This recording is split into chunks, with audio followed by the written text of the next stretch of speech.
Well, good morning, dear children. Dear class 9 students, I must inform you something that so far we had been making short videos, and even today also I should be making it sweet and short.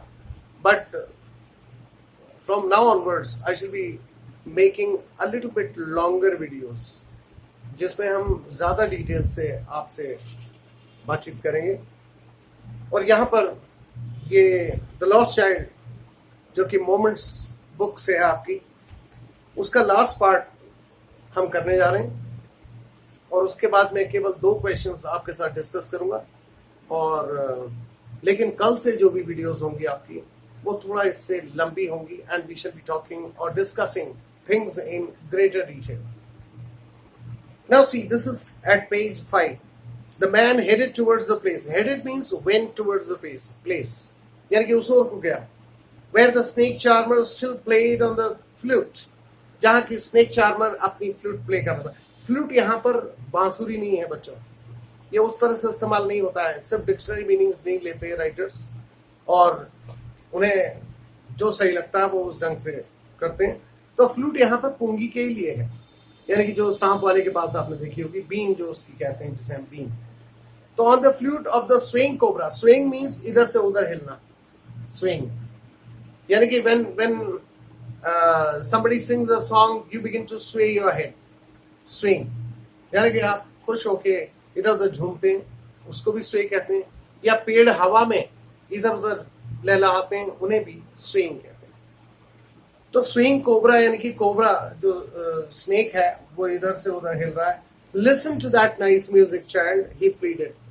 यानी कि वो भला आदमी था जिसने उसे अपनी custody में ले लिया था, इस बच्चे को, और उससे बोला कि सुनो कितना खूबसूरत म्यूजिक है. प्लीडेड मीन्स उसने, he requested, he urged, he asked the child. But the child shut his ears with his fingers. उसने जोर से अपने कानों में उंगली घुसा दी. And shouted his double-pitched strain. Double-pitched means जितनी आवाज से अब तक बोल रहा था उससे भी तेज आवाज से उसने कहा कि I want my father, I want my mother, I want my mother, I want my father. The man took him near the balloons, thinking the bright colors of the balloons would distract the child's attention and quieten him. उस व्यक्ति को लगा कि balloons के जो bright colours हैं वो उसको डिस्ट्रैक्ट कर पाएंगे. बच्चों, अट्रैक्ट एंड डिस्ट्रैक्ट. अट्रैक्ट होता है जहां आप जिस ओर आकर्षित होते हैं. डिस्ट्रैक्ट होता है जहां से आपका माइंड हटता है. यानी कि वो इंसान ये चाह रहा है कि ये दुखी है अपने माँ बाप के खोने पर, तो शायद बलून्स को देख के बहल जाएगा.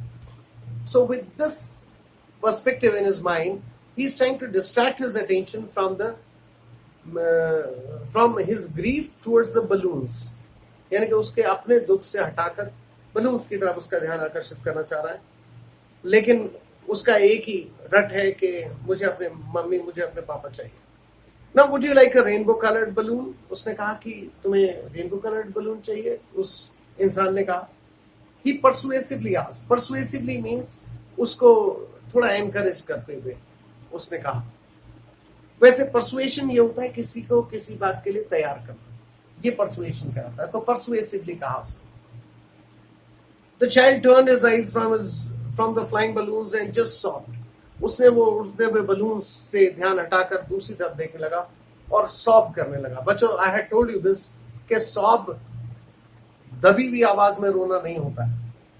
जब बहुत जोर जोर से आप बोलते हैं और कुछ कहना चाहते हैं लेकिन आपके माँ बाप नहीं या टीचर्स नहीं सुन रहे होते हैं, तो आप सांस जो आपकी चढ़ जाती है उसको सॉबिंग कहते हैं. और दूसरी तरफ जो हल्की आवाज में जब आप रो रहे होते हैं तो उस समय पे आप विम्पर करते हैं. WHIMPER. You may check it from your dictionary. Always use the dictionary. Anyways, I want my mother, I want my father. उसका एक ही रट है. The man is still trying to make the child happy. लेकिन उस इंसान ने हिम्मत नहीं छोड़ी, बल्कि वो उस बच्चे को खुश करने की कोशिश करता रहा. Bore him to the gate. Bore him means took him to the gate. Gate पे लेके गया. Where the flower seller sat. जहां फूल बेचने वाला बैठा हुआ था. Look, can you smell those nice flowers, child?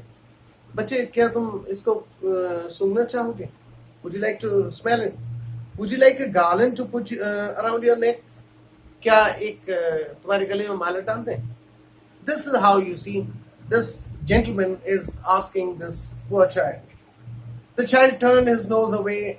अब यहाँ पर जैसे turned his nose away means he was unwilling, he was unhappy, he was not ready to accept it from the basket and reiterated his sob. Reiterate, वैसे तो कोई भी चीज को जब आप बोलते हैं या दावे के साथ कहते हैं उसको दोबारा और जोर से और ताकत से उस बात को अपनी असर्ट कराना या साबित करना, ये कहलाता है reiterate. यहाँ पर लेकिन इस सेंस में यूज नहीं हुआ है. यहाँ पर reiterated his sob means उसने अपनी सिसकियां और तेज बढ़ा दी. I want my mother, I want my father. वही पुरानी रट कि मुझे अपने मम्मी पापा चाहिए. Thinking to humor his disconsolable consolate charge. अब ये सोच रहे थे कि ये disconsolate charge. Disconsolate means जिसको कंसोल नहीं किया जा सकता, जिसको सांत्वना नहीं दी जा सकती, ऐसा जो चार्ज यानी कि वो अटैक जो अपनी तरफ से करा था, नहीं मुझे ये नहीं चाहिए, लाइक दैट, उसको इन्होंने कहा है. Buy a gift of sweets, वो उन्हें गिफ्ट ऑफ स्वीट्स देना चाह रहा था ये इंसान इस बच्चे को. Took him to the counter of the sweet shop, और जहां पे स्वीट मीट सेलर था उसकी शॉप के काउंटर पे उसको लेके गया. What sweets would you like child? कौन सी मिठाई तुम्हें पसंद है? He asked. The child turned his face from the sweet shop. उसने स्वीट शॉप से अपना चेहरा हटा लिया and only sobbed. फिर वो वही जोर जोर से सिसकियां लेते हुए कहने लगा कि I want my father, I want my mother, I want my father. ये था दोस्तों मुल्क राज आनंद का द लॉस्ट चाइल्ड. इनके इसके अलावा इन्होंने काफी सारी चीजें लिखी हैं. बड़े प्रोलिफिक राइटर रहे, बहुत ही इनका पेन हमेशा चलता रहा. और इनके खास तौर पे दो नॉवेल्स, एक तो है अनटचेबल जो कि इन्होंने स्वीपर की लाइफ पर लिखा है, बहुत ही खूबसूरत है, जिसमें एक स्वीपर का पूरा दिन कैसे गुजरता है उसके बारे में जिक्र है. और सहारनपुर कैंटोनमेंट का सीन है, बहुत बढ़िया इन्होंने उसमें डिस्क्राइब करा है. उसके अलावा एक कुली और भी इनका एक नॉवल है. बच्चों हम यहाँ पर सिर्फ, क्योंकि ये वीडियो भी शॉर्ट होना है, इसके बाद के वीडियोस लंबे होंगे, तो यहाँ पर मैं 2 क्वेश्चंस ले लेता हूँ, हालांकि 5 है, और अगले वीडियो में हम बाकी के 3 लेंगे. What are the things the child sees on his way to the fair? And why does he lag behind him? What are the things the child sees on his way to the fair? On his way to the fair का मतलब रास्ते में, fair जाते समय, मेला जाते समय वो कौन सी चीजें हैं जो वो देखता है. बच्चों यहाँ पर एक चीज मैं अक्सर बताता रहता हूँ, आपको भी बताता हूँ कि ऑन हिज वे लिखा हुआ है, इस बात को ध्यान रखिए, यानी कि रास्ते में. अगर ये इन हिज वे होता तो इन हिज वे का अर्थ हो जाता है कोई भी चीज एक ऑब्स्ट्रक्शन की तरह या बाधा की तरह. जैसे I wanted to complete my education but my poverty came in the way, यानी कि मेरी गरीबी मेरे रास्ते में आ गई. तो इस तरह से ऑन द वे अलग है, जिसका मतलब रास्ते में वैसे जाना या मिलना है, और इन द वे का मतलब होता है बाधा के तौर पर. तो इस बात को ध्यान रखिएगा. इसमें एक है what are the things the child sees on his way to the fair, यानी कि फेयर जाते समय, मेला जाते समय वो क्या चीजें देखता है. तो बच्चों इसके लिए आप पहले पेज में आप देख सकते हैं कि वो उस हर चीज को देख के, क्योंकि he is a small child, वो हर चीज को देख के कौतूहल है उसके दिल में. He has curiosity, he has inquisitiveness, he wants to learn, he wants to see, he wants to know, he wants to observe things. जैसे इसमें सेकंड लाइन से ही शुरू हो जाता है कि जैसे immersed a gaily clad humanity, क्योंकि वहां एक खूबसूरत कपड़े पहने हुए जिन्हें हम ग्लैड रैग्स भी कहते हैं. बच्चों आजकल भी ये मॉडर्न इंग्लिश में बहुत शब्द यूज होता है ग्लैड रैग्स. हालांकि dressed up to the nines भी इस्तेमाल किया जाता है बेस्ट क्लोथ पहनने के लिए, और भी कई टर्म्स हैं, लेकिन ग्लैड रैग्स यानी कि गेली क्लैड ह्यूमैनिटी. गेली मीन्स हैप्पीली, क्लैड मतलब क्लोथ पहने हुए, क्लोथ्स पहने हुए humanity. Some walked, some rode on horses, others sat being carried in bamboo and bullock carts.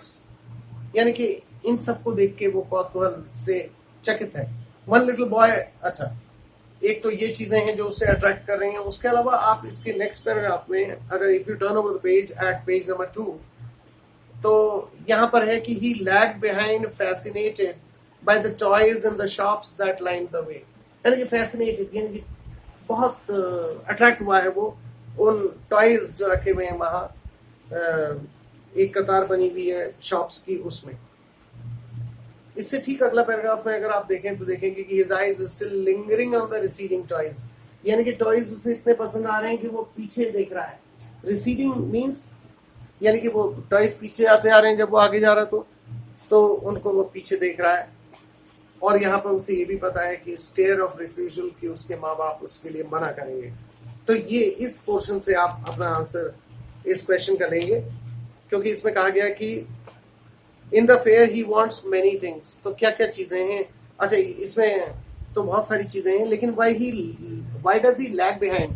तो लैग बिहाइंड पीछे इसलिए रह जाता है क्योंकि he was attracted towards the toys shops which are lined up together, okay, and he's attracted towards them. He looks behind and he is so much fascinated that he cannot look back towards the right direction.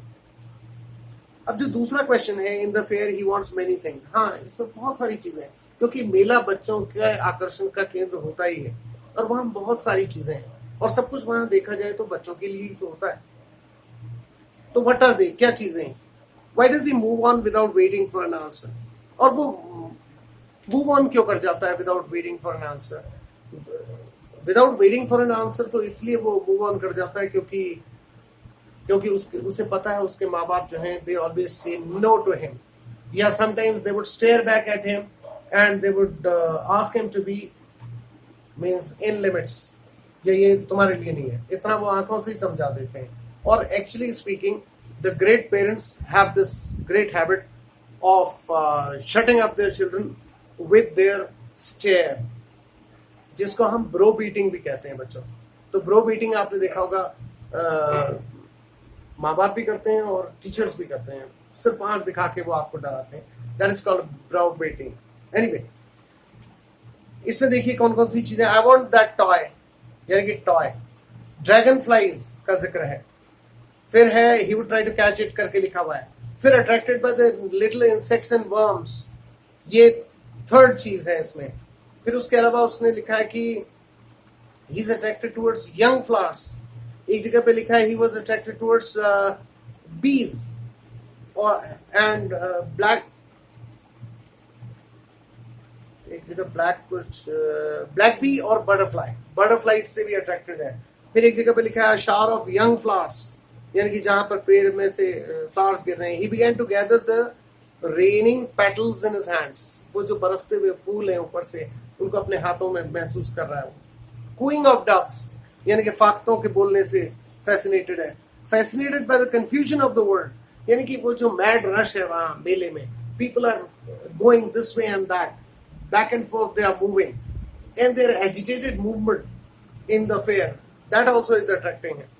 फिर उसके बाद एक जगह पे लिखा है कि the child started open eyed and his mouth watered for the barfi, यानी he is attracted towards barfi also.